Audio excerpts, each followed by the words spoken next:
too young to understand this right now, so I thought I would put it on film for you. I built this for you. And someday you'll realize that it represents a whole lot more than just people's inventions. It represents my life's work. This is the key to the future. I'm limited by the technology of my time.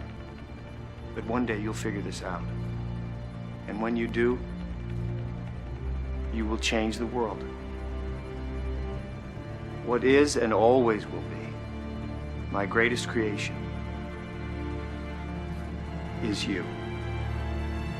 தந்தைகள் நம் வாழ்வின் அமைதியான பாதுகாவலர்கள். பெரும்பாலும் நம் கனவுகளை நிறைவேற்ற தங்கள் கனவுகளை தியாகம் செய்கிறார்கள். உண்மையிலேயே அவர்கள் அரிதாகவே அங்கீகாரத்தை நாடுகிறார்கள். ஆனால் நினைத்து பாருங்கள், அவர்களின் அர்ப்பணிப்பு எவ்வளவு அழகாக நமது ఎదుర్காலத்தை వడివమిక్கிறது. మీరేంటమ్మా ఇలా ఉన్నారు?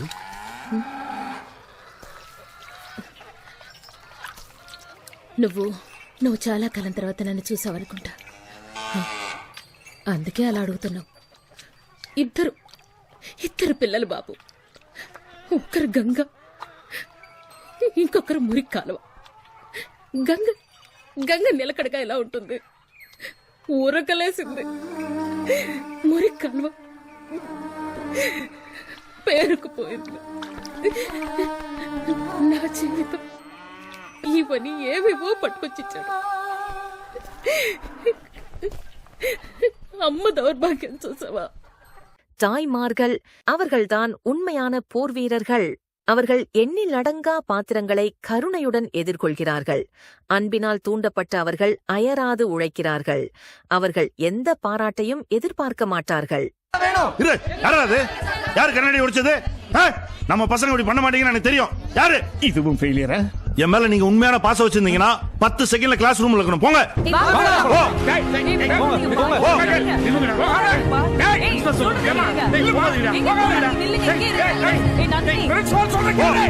ஆசிரியர்களே, நமது அறிவின் சிற்பிகளே, அவர்களின் பணிக்கான அங்கீகாரம் இல்லாவிட்டாலும் நமது வளர்ச்சியில் முதலீடு செய்கிறார்கள். அவர்களின் வழிகாட்டுதல் வெற்றிக்கான பாதையை விளக்குகிறது. அவனுங்க துப்பட்டாவை பிடிக்கிட்டு போறானுங்கடா. இல்ல இதே பொம்பளைங்களா இருந்தா கலர் பிடிச்சிருக்கு அடிச்சிட்டு போயிட்டாங்கன்னு சொல்லலாம். ஆம்பளைங்க இவனுங்க என்ன பண்ணுவானுங்க? பைத்தியக்கார பசங்க. இந்தா மீதி சொல்லுக்கு சாக்லேட் வாங்கிக்கோ. தங்கச்சியை எவனாவது அழ வச்சா கோவப்படுறது, அடிக்கிறது, இந்த மாதிரி கான்செப்டே இல்ல. ரிலாக்ஸ். நீ என்கிட்ட அளவுக்கு அதிகமா எதிர்பார்க்கிற போல இருக்க சிஸ்டர். இன்டர்வியூக்கு டைம் ஆச்சு. இதே பிளேஸ்ல உங்க கேர்ள் ஃப்ரெண்ட் இருந்தாலும் இப்படிதான் பேசுவியா? மாட்டேன். போடா. உசுபேத்தி விட்டு போறா. இப்பதான் ஏதாவது செய்யணும்னு தோணுது.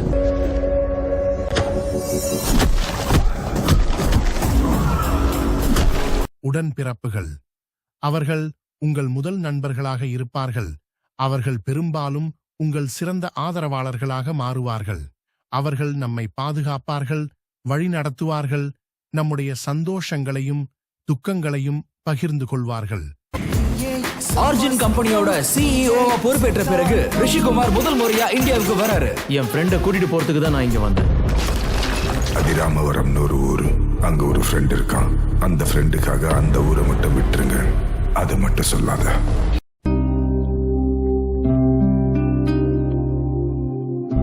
సారీ రవి. సారీయా? దేనికి? మర్చిపోయాను నిన్ను. మర్చిపోవటం ఏంట్రా? నువ్వెవరు? సిఇఓ రిషి కుమార్. ఎన్ని పనులుంటాయి నీకు? అందులో నేనెందుకు గుర్తుండాలి? చూడు ఎలాగున్నావో. గెలవటం అంటే ఇదిరా. నువ్వు ఓడిపోయావు కదరా. నువ్వు గెలిస్తే నేను గెలిచినట్టే కదరా. உண்மையான நண்பர்கள் உங்கள் வலியை தங்கள் சொந்த வலியாக உணர்கிறார்கள். வார்த்தைகள் தோல்வியுற்றால் மௌனமாக உங்களுடன் நிற்பவர்கள். உங்கள் இருண்ட தருணங்களுக்கு வெளிச்சம் தருவதற்காக தங்கள் சொந்த வசதிகளை தியாகம் செய்பவர்கள். ಪ್ರಾಬ್ಲಮು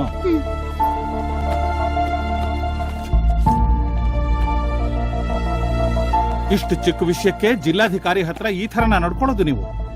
ಇದು ಡಿಸಿ ಆಫೀಸ್, ನೆನಪಿರ್ಲಿ. ಡಿಸಿ ಆಫೀಸ್ ಆದ್ರೂ ಆಗ್ಲಿ, ವಿಧಾನಸೌಧ ಆದ್ರೂ ಆಗ್ಲಿ,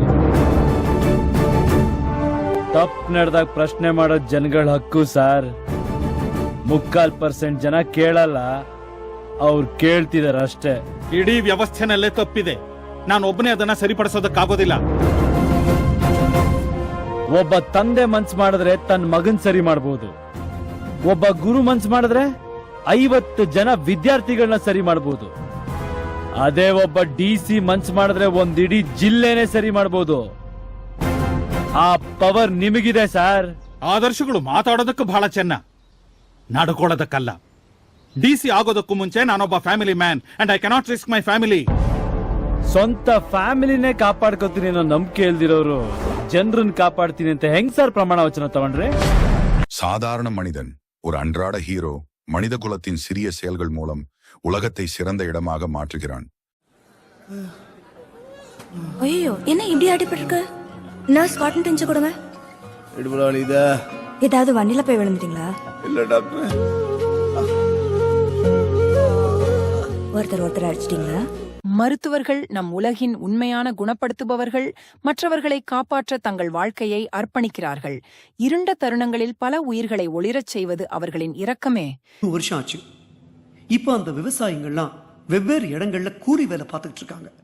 அவங்க தங்களோட உணர்வுகளை திரு ஜீவானந்தத்தோட பகிர்ந்துக்க போறாங்க.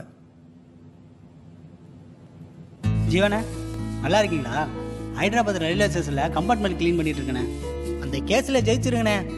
நம்ம ஊருக்கு வந்து விவசாயம் பண்ணணும்னு ஆசையா இருக்குனே. ஜீவனே, நான் தானே சேர்மணிவன் சண்முகம். இங்க தானே ஒயின் ஷாப்ல வேலை செய்யறேன். நல்லா இருக்கீங்களா? இங்க ஒண்ணும் மரியாதை இல்லனே. நாய் மாதிரி நடத்துறேன். ஊருக்கு வந்து எல்லாரையும் பார்க்கணும்னே ஆசையா இருக்கு. ஜீவனே, நான் தானே செல்வராசு. இங்கதான் சாக்கடை வேலை பாக்குறேன். முடியலண்ணே, இந்த கேஸ்ல ஜெயிச்சிருங்கண்ணே. ஊருக்கு வந்து காலனியில வேலை பார்க்கணும். நம்மள பட்டினி போட்டவங்களுக்கெல்லாம் நம்ம சாப்பாடு போடணும். குப்பை மற்றும் கழிவுநீர் சுத்தம் செய்பவர்கள், நமது நகரங்களின் கண்ணுக்கு தெரியாத போர் வீரர்கள், நமது சுற்றுப்புறங்களை சுத்தமாகவும் பாதுகாப்பாகவும் வைத்திருக்க கடுமையான சூழ்நிலையில் வேலை செய்கிறார்கள். அவர்களின் முயற்சிகள் அனைவருக்கும் ஆரோக்கியமான உலகத்தை உறுதி செய்கிறது. நமது தெருக்களின் பாதுகாவலர்களான காவலர்கள் நமது பாதுகாப்பை உறுதி செய்ய அயராது உழைக்கிறார்கள். அவர்களின் தைரியம்தான் நம்மை பாதுகாக்கும் கவசம்.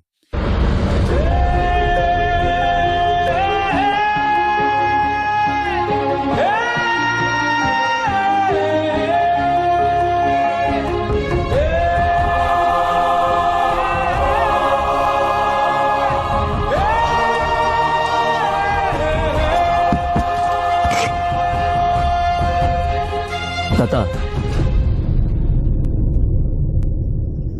என்ன பண்றீங்க? விவசாயம் பண்ணிட்டு இருக்கேன் தம்பி.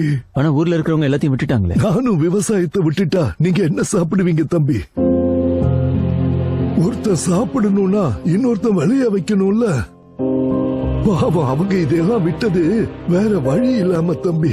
என்ன பண்றது? இப்ப மறுபடியும் இந்த பூமியில அவங்க காலடி வச்சா பூமாதேவிய மறுபடியும் அவங்கள கூப்பிட்டுக்குவா. அப்ப எவனோ ஒருத்தன் உங்க பூமியை எடுத்துக்கிறாங்க. அவ யாரியா என் பூமியை எடுத்துக்கிறதுக்கு? வர சொல்லு, இது என்னோடது. என்னதுன்னு நினைக்கிற வரைக்கும் எவனும் இதுக்குள்ள கால் வைக்க முடியாது. இந்த மண்ணில தான் நான் பிறந்த, இந்த மண்ணில தான் நான் சாவேன். அப்படி எவனாவது வந்து இந்த மண்ணில காலை வச்சா பார்த்துட்டு நான் சும்மா இருக்க மாட்டேன்.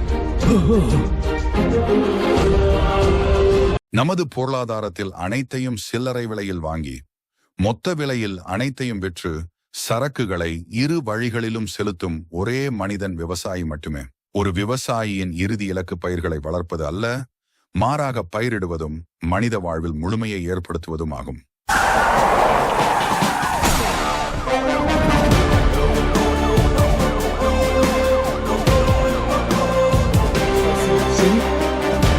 ഇപ്പോൾ 379 വകുപ്പ്. ഇന്ന് വൈകുന്നേരം നടന്നു എന്ന് പറയുന്ന മോഷണം.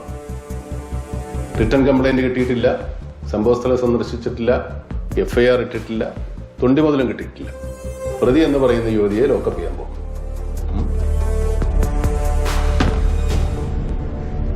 എന്താ കമ്മീഷണർ, നിങ്ങളുടെ കീഴിലുള്ള സ്റ്റേഷൻ നടക്കുന്നത് നിങ്ങൾ അറിയുന്നില്ലേ? 5 മണിക്ക് ശേഷം സ്ത്രീകളെ സ്റ്റേഷനിൽ വിളിച്ചു വരുത്തരുതെന്നും അത്യാവശ്യമാണെങ്കിൽ വീട്ടിൽ പോയി ചോദ്യം ചെയ്യണമെന്നുള്ള ഉത്തരവിന്റെ കോപ്പി ഇവിടെ ഇല്ലേ? ഉണ്ട് സർ. ആ ഉത്തരവുകളൊക്കെ നടപ്പാക്കാനും കൂടിയുള്ളതാണെന്ന് ഇതുവരെ മനസ്സിലാക്കി. ഇനി പറ, ഈ കേസ് ജെനുവിൻ ആണോ അല്ലയോ?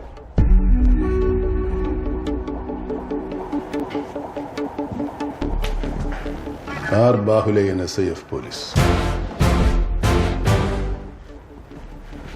Shine Thomas circle inspector.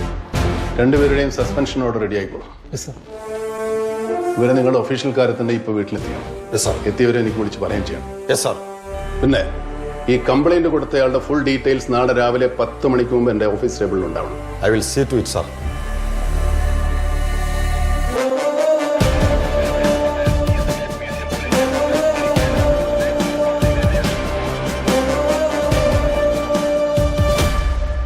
நம்ம பெற்றோர் மற்றும் அவர்களின் பெற்றோர்கள் மத்தியில் அத்தகைய தலைவர்கள் இருந்தனர். ஆனால் இப்போது உண்மை என்ன என்பதை பற்றி நாம் கருத்து தெரிவிக்க வேண்டியதில்லை. ஏனென்றால் நாம் அவற்றை அனுபவிக்கிறோம். மனிதர்கள் இயல்பிலேயே புத்திசாலிகள் என்பதை நாம் அறிவோம். எனவே மாற்றம் தேவை என்பதை உணர்ந்து அதற்கேற்ப செயல்பட வேண்டிய நேரம் இது. நமது சுதந்திரத்தின் காவலர்களான இராணுவ வீரர்கள் பாதுகாப்பான நாளைக்காக தங்கள் உயிரை பணயம் வைக்கின்றனர். அவர்களின் துணிச்சல் பெரும்பாலும் கவனிக்கப்படுவதில்லை. ஆனாலும் அவர்களின் தியாகங்கள் அளவிட முடியாதவை.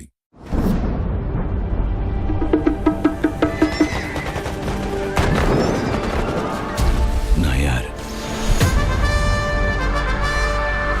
யாரா இருக்கும் தெரியலையே.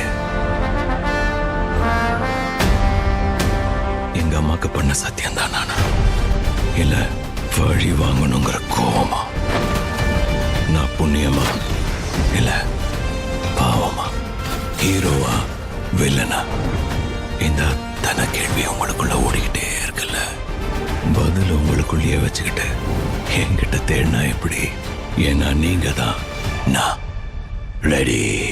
மனிதர்கள் கலப்பு சிந்தனை கொண்டவர்கள் என்பதை நாம் அனைவரும் அறிவோம்.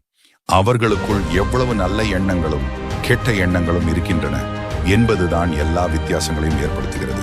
அதனால் நாம் அனைவரும் இன்று இருப்பதை விட சிறந்த மனிதராக இருக்க முன்மாதிரியாக நிற்கும் தலைவர்கள் நம்மிடையே இருக்க வேண்டும். நாம் பொறுப்புள்ள குடிமக்களாக மாறி சரியான தலைவர்களை தேர்ந்தெடுத்து நம்மை வழிநடத்தும் போது மட்டுமே நமக்கு சிறந்த எதிர்காலம் கிடைக்கும். நிஜ வாழ்க்கை ஹீரோக்களுக்கு சூப்பர் பவர்ஸ் இல்லாமல் இருக்கலாம். ஆனால் அவர்களின் செயல்கள் திரைப்பட ஹீரோக்களின் சாதனைகளை விட குறைவான தாக்கத்தை ஏற்படுத்தாது. சினிமா ஹீரோக்கள் நம்மை மகிழ்விக்கும் போது இந்த தினசரி சாம்பியன்ஸ் நம் உலகத்தை மேம்படுத்துகின்றன.